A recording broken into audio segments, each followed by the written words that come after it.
Hello YouTube family, कैसे हैं आप सब। आशा करती हूँ आप लोग बहुत ही अच्छे होंगे। तो आप लोग को लग रहा होगा सुबह सुबह तैयार मैं क्यों हूँ, तो आप लोग को बता दूँ आज 12 जनवरी है। और 12 जनवरी मेरे लिए बहुत खास होती है और मम्मी पापा के लिए तो और ही खास होता है।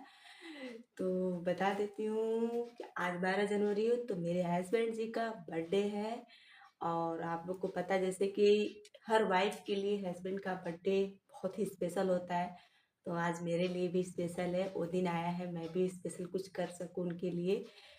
और आप लोग मेरे ब्लॉग को आज देखना मत भूलिएगा क्योंकि आज का ब्लॉग बहुत ही शानदार होने वाला है और आप लोग को भी अच्छा लगेगा। और ढेर सारा दुआ करिएगा मेरे हस्बैंड के लिए और हैप्पी बर्थडे ज़रूर कमेंट करिएगा आप लोग।